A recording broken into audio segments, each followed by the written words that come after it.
आप सभी का एक बार फिर से स्वागत है स्टैच्यू ऑफ यूनिटी पार्ट 2 में। पार्ट 1 में हमने देखा था कि हमने एक्सप्रेस एंट्री वाली टिकट लेके गाइड फैसिलिटी लेके गाइड के साथ हम लोग स्टैच्यू ऑफ यूनिटी पूरा घूमे थे।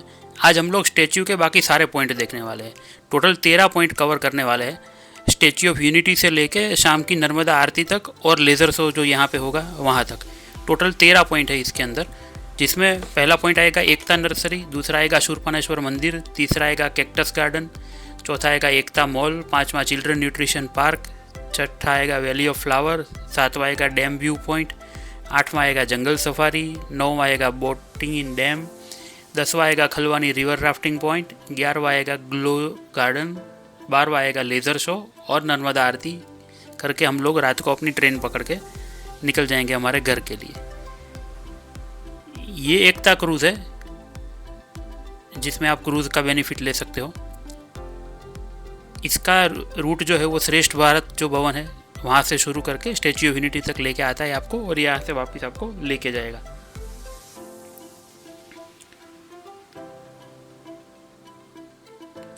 एकता क्रूज़ जो है उसकी टिकट जो है वो बच्चों के लिए 207 रुपीज़ है और बड़ों के लिए 413 रुपीज़ की टिकट है। ये स्टैच्यू ऑफ यूनिटी के बाहर आप निकलोगे तो ये चार्ट आपको दिखाई देगा। हम ये सारे पॉइंट आज कवर करने जा रहे हैं।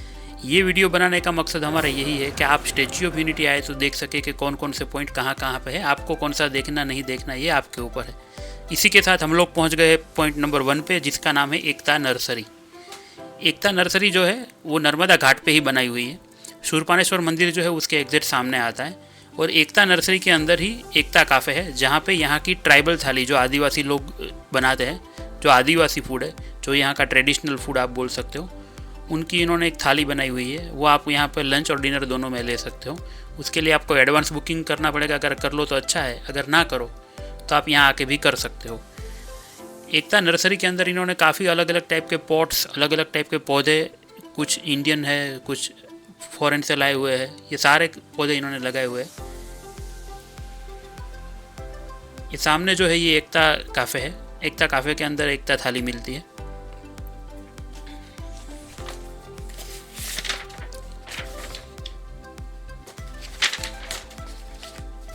ये है एकता थाली।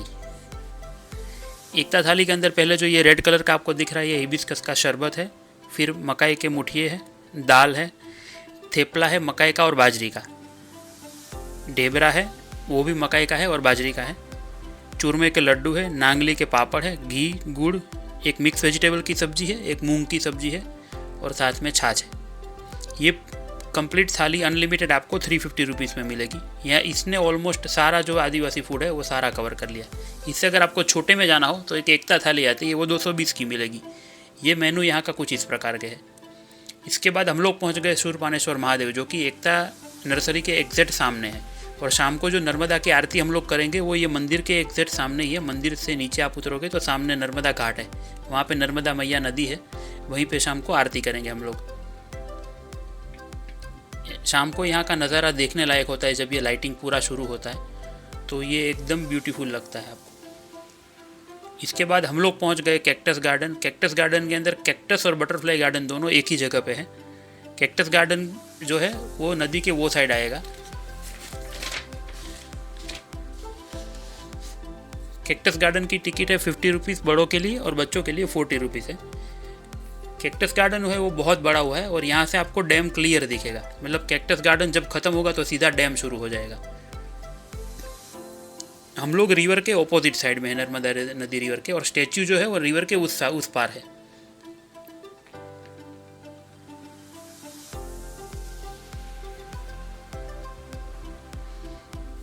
ये कैक्टस गार्डन में अलग अलग कैक्टस की ब्रीड लगाई हुई है। यहाँ पे इंडोर भी लगाए हुए हैं और आउटडोर भी लगाए हुए हैं। ये जो सामने दिख रहा है ये इंडोर है और ये आउटडोर है। इसके पीछे जस्ट है वो बटरफ्लाई पार्क है।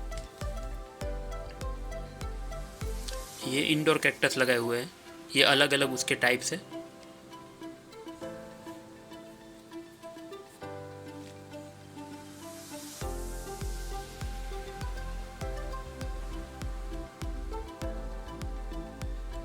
ये अलग अलग कलर्स के लगाए हुए हैं, ऑरेंज, येलो, पिंक, जो आपको सामने दिख रहे हैं।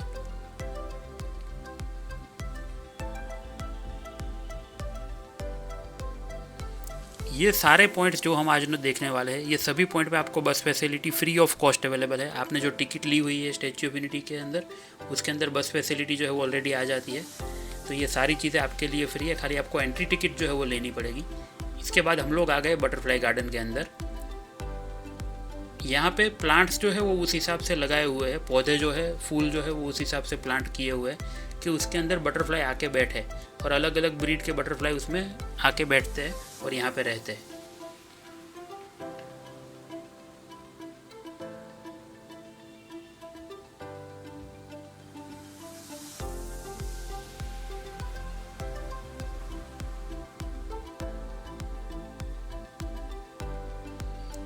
अभी हम लोग बटरफ्लाई गार्डन से बस लेके सीधा पहुंच जाएंगे एकता मॉल। एकता मॉल जो है वो श्रेष्ठ भारत भवन जो है उसके एग्जैक्ट सामने है। आप जब गाड़ी लेके आओगे तो आपकी गाड़ी जो है आप यहाँ पे पार्क करोगे, अगर आप बस से आओगे तो आपकी बस यहीं से निकलेगी। ये है श्रेष्ठ भारत भवन। क्रूज़ भी यहीं से शुरू होता है, और अगर आपके पास स्टैच्यू की टिकट नहीं ली है तो स्टैच्यू की टिकट भी आपको यहीं पे मिलेगी। और इसके एग्जैक्ट सामने आएगा एकता मॉल, और उसी के एग्जैक्ट बाजू में आएगा चिल्ड्रन न्यूट्रिशन पार्क। एकता मॉल जो है ये छोटा सा मॉल है जहाँ पे हैंडीक्राफ्ट की आइटम मिलेगी आपको। आइए मैं आपको अंदर ले चलता हूँ, अंदर की चीज़ें दिखाता हूँ। यहाँ पे अलग अलग स्टेट के हैंडीक्राफ्ट जो है उसकी 10-12 दुकान है, छोटा सा मॉल है।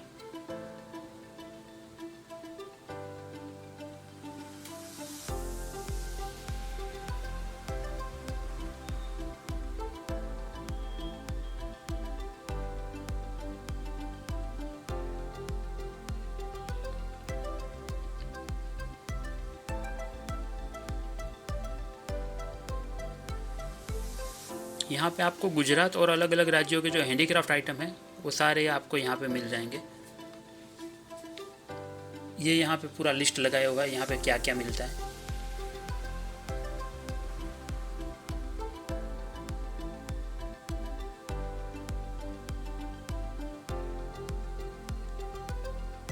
एकता मॉल के एग्जैक्ट पास में नेक्स्ट जो है एकता मॉल से वो है children nutrition park. Children nutrition park जो है वो छोटे बच्चों के लिए है। अगर आपके साथ छोटे बच्चे आ रहे हैं तो उनके लिए जाना आपके लिए अच्छा रहेगा। बाकी अगर आप बड़े बड़े आ रहे हो या तो यंगस्टर्स आ रहे हो तो ये चिल्ड्रन न्यूट्रिशन पार्क है, उसमें आपको मज़ा नहीं आएगा। ये एक्सक्लूसिवली छोटे बच्चों के लिए है। इसके अंदर एक टॉय ट्रेन चलती है और इन्होंने 5 अलग अलग स्टेशन बनाए हुए हैं। ये टॉय ट्रेन है, ये चिल्ड्रन पार्क के अंदर चलेगी और इसके साथ अलग अलग स्टेशन पे बच्चों को सारी इन्फॉर्मेशन दी जाएगी न्यूट्रिशन के लिए, डाइट के लिए, क्या खाना चाहिए क्या नहीं खाना चाहिए, हमें कहाँ से पोषण मिलता है, क्या क्या कौन कौन से सीजनल फ्रूट है, सीजनल वेजिटेबल्स है, वो सारी इन्फॉर्मेशन बच्चों को समझाने के लिए, बेसिकली चिल्ड्रन में अवेयरनेस लाने के लिए कि डाइट कैसे लेनी चाहिए, हमें कैसे हेल्दी रहना चाहिए, उस कंसेप्ट के ऊपर, उस थीम के ऊपर ये पार्क बनाया हुआ है।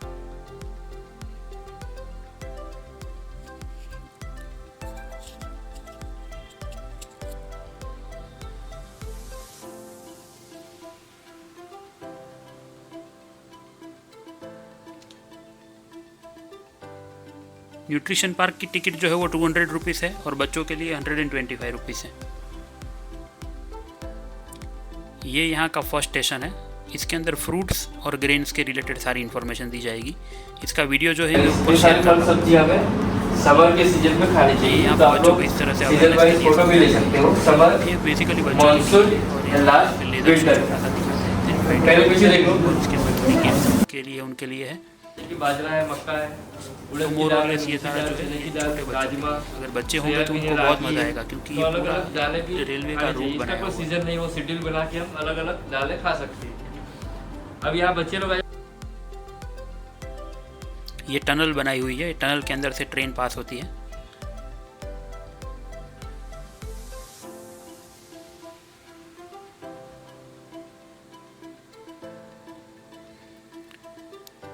चिल्ड्रन न्यूट्रिशन पार्क के बाहर से हम लोग बस लेके सीधा पहुंच गए वैली ऑफ फ्लावर। ये सभी जगह पे आपको जो बस मिलेगी वो एसी बसेस है, गवर्नमेंट की ही बसेस हैं। प्राइवेट व्हीकल्स अंदर अलाउ नहीं है। अगर आप अपनी कार लेके आओगे तो भी आपको कार बाहर पार्क कर देनी पड़ेगी। स्टैच्यू के अंदर जो है ये गवर्नमेंट की बसेस जो है वो फ्री ऑफ कॉस्ट चलती है, वही जाएगी। ये है वैली ऑफ फ्लावर। इसका नाम वैली ऑफ फ्लावर इसीलिए है क्योंकि ये वैली है स्टैच्यू के नीचे बनाई हुई। इसके पीछे बनाने का लॉजिक ये था कि सरदार वल्लभ भाई पटेल का ये ड्रीम प्रोजेक्ट था। तो हम लोग उनके चरणों में रोज़ पुष्प अर्पण करने के लिए हमने ये वैली ऑफ फ्लावर वाला पार्क यहाँ पे बनाया है, ताकि ये उनके चरणों में रोज़ फूल उगेंगे और उन्हीं के चरणों में अर्पण होंगे। इसका थीम जो था, वो जो मुझे गाइड ने समझाया, वो ये था।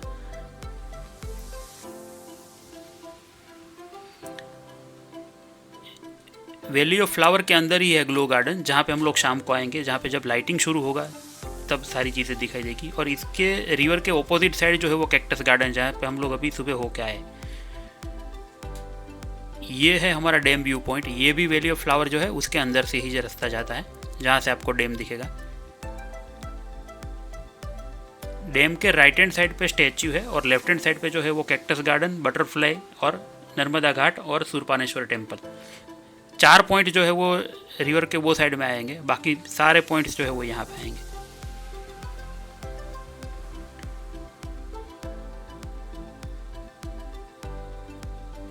अगर आप एक दिन का टाइम लेके आ रहे हो यहाँ पे, तो एक दिन में आपको ये 13 पॉइंट में से आइडेंटिफाई करने पड़ेंगे, आपको कौन सा कवर करना है, कौन सा नहीं कवर करना है। ये इलेक्ट्रिक स्कूटर है, ये यहाँ पे मिलता है बच्चों के लिए और बड़ों के लिए, दोनों के लिए। इसका रेंट जो है वो 400 रुपीज़ है। इसके बाद हम लोग पहुँच गए जंगल सफारी। जंगल सफारी की टिकट जो है वो 200 रुपीज़ है बड़ों के लिए, और बच्चों के लिए जो है वो 125 रुपीज़ है। इसके एग्जैक्ट सामने पेट जोन है।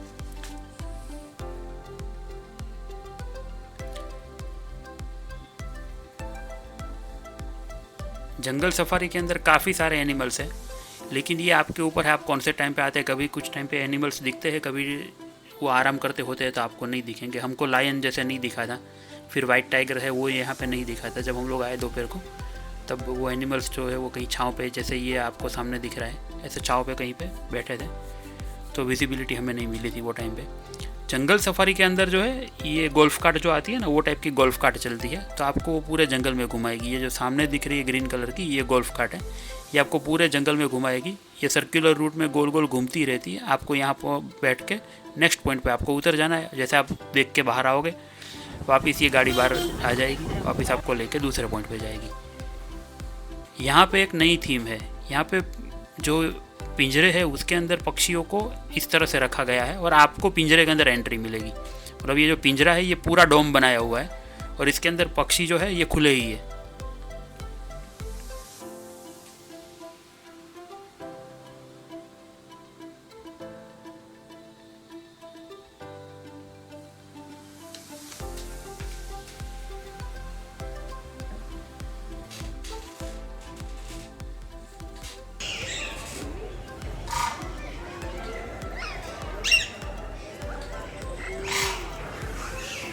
मुझे यहाँ पे जो सबसे अट्रैक्टिव लगा वो ये जो बर्ड वाला सेक्शन था ना, वही, क्योंकि मैंने बर्ड्स को इतने पास से पहली बार देखा।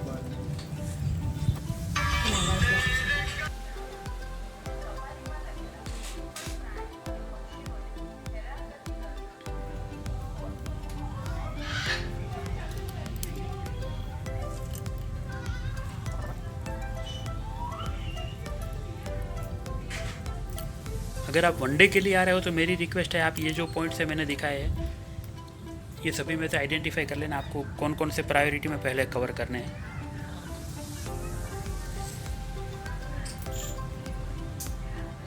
और अगर आपको सारे ही पॉइंट एक दिन में कवर करने हैं तो मैं रिक्वेस्ट करूँगा कि आप यहाँ पे जो अंदर इलेक्ट्रिक ऑटो मिलती है, वो भी गवर्नमेंट की है, आप वो हायर कर लीजिएगा। उसमें क्या है, आपका टाइम बचेगा। बाकी बस में आप जाओगे तो बस में थोड़ा टाइम लेती है बस।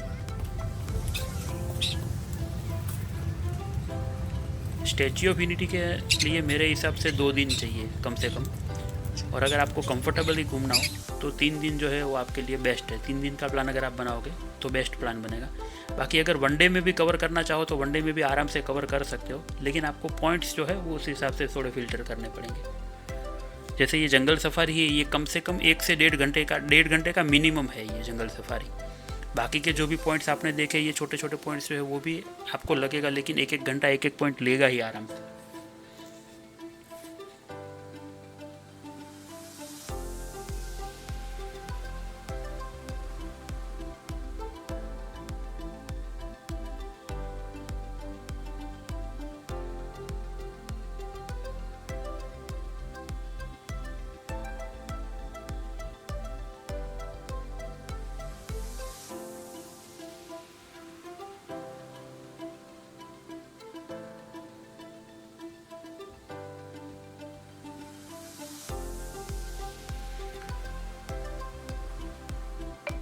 जंगल सफारी करने के बाद हम लोग निकल गए बोटिंग के लिए। हम लोग जो बोटिंग करेंगे वो सरदार सरोवर डैम के अंदर करेंगे। ये अभी जो हमारी बोट है ये नौका विहारी से बोलते हैं, ये डैम के अंदर बोटिंग पानी का लेवल बढ़ने के कारण पानी के अंदर डूब चुके हैं। मगर ये आइलैंड जब बाहर होते हैं तो यहाँ पर ना 10 से 12 फीट लंबे क्रोकोडाइल्स भी दिखे जाते हैं। अभी हमारे लक के ऊपर डिपेंड है, अगर दिखाई देता है तो हम आपको दिखाने की पूरी कोशिश करेंगे, मगर ये टोटली हमारे लक के ऊपर डिपेंड करती है। और मैं बताना चाहूँगा इस जगह के बारे में कि अभी हम जिस जगह पे इस राइड को एंजॉय करें इसे ना हम डाइट नंबर 3 के नाम से जानते हैं।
ये बोट वाले भैया ने हमें बताया कि ये जो पानी भरा है ये ऊपर महाराष्ट्र से लेके मध्य प्रदेश तक ये पानी है। ये 200 किलोमीटर तक ये पानी भरा हुआ है।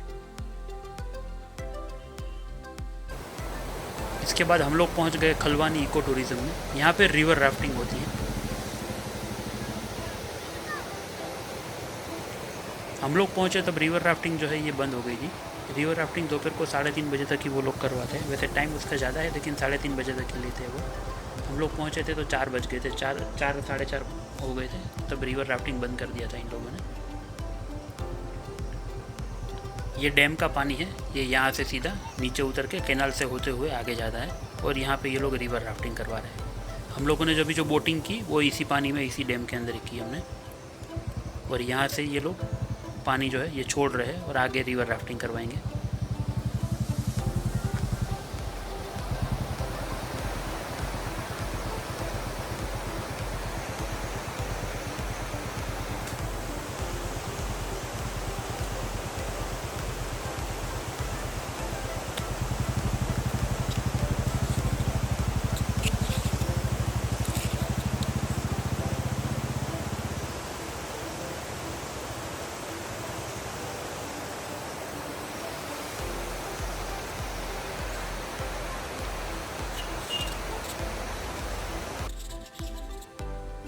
ये खलवानी टूरिज्म का गेट है।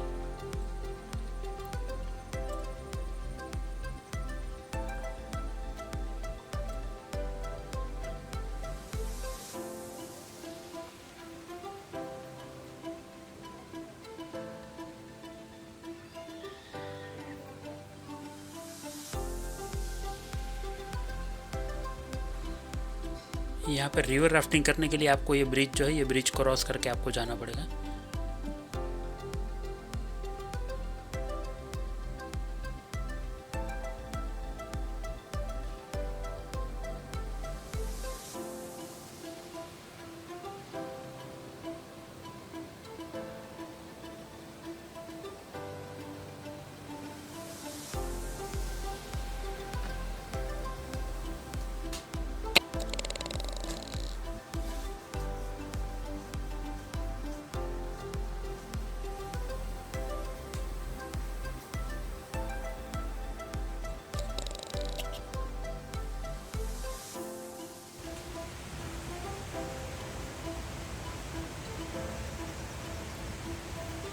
ये रिवर राफ्टिंग का पॉइंट है। अभी हम लोग यहाँ पे रिवर राफ्टिंग का पॉइंट देख के सीधे आ गए वापस ग्लो गार्डन में। ग्लो गार्डन जो मैंने बताया था वो वैली ऑफ फ्लावर के अंदर ही है। ये शाम का पॉइंट है। शाम को जब लाइटिंग शुरू होगा तभी आपको यहाँ पे बहुत मज़ा आएगा।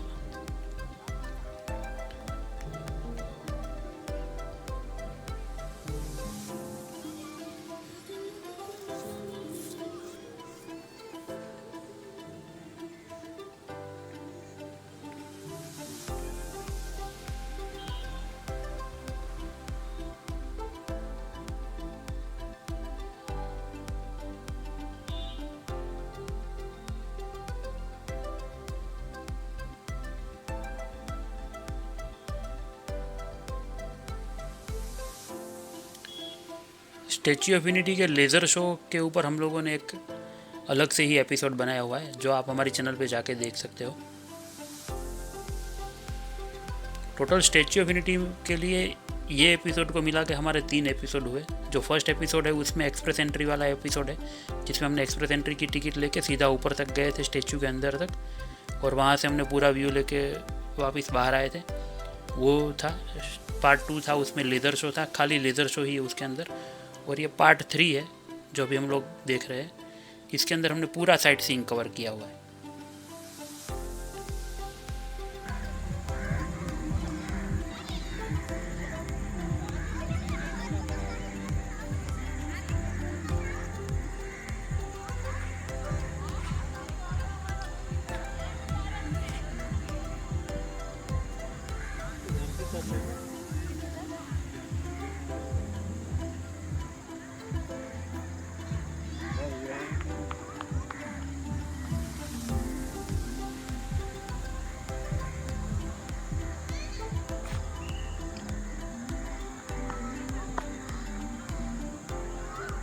यहाँ से हम लोग जाएंगे सीधा स्टैच्यू ऑफ यूनिटी के अंदर। हमने जो प्रोजेक्शन मतलब जो लेज़र शो है उसकी टिकट ली है वो स्टैच्यू के अंदर की ली है। यहाँ से आपको एकदम पास से दिखेगा। ये सामने जो ग्रीन कलर का दिख रहा है वो कैक्टस और बटरफ्लाई गार्डन है।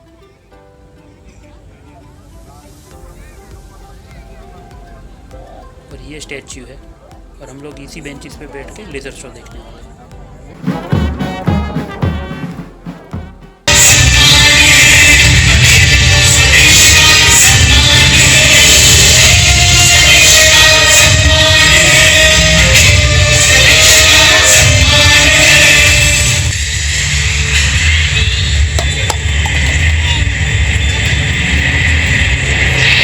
Please stand up for the national anthem.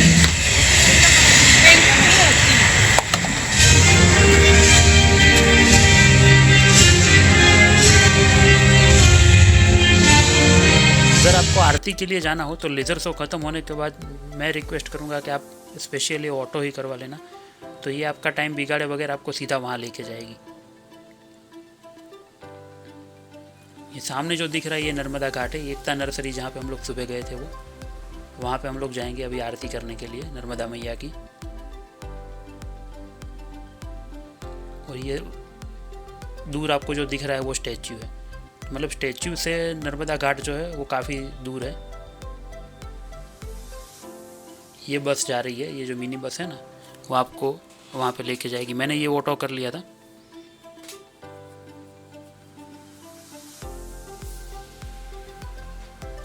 ये नर्मदा घाट है।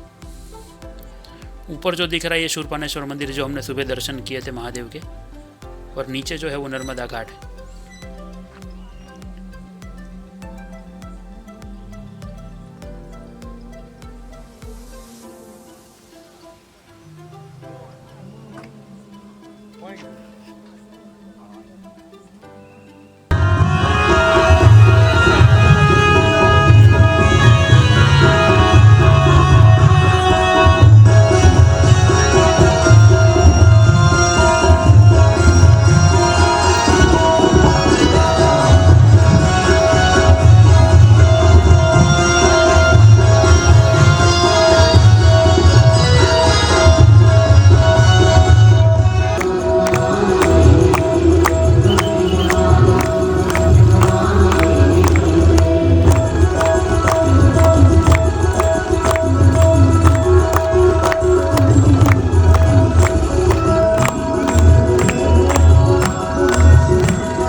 आरती करके हम लोग निकल गए रेलवे स्टेशन की ओर, और यहीं पे हमारा जो ये एपिसोड है और आज का सफ़र है ये ख़त्म हो रहा है। अभी हम यहाँ से ट्रेन पकड़ेंगे और जाएंगे सीधा अहमदाबाद।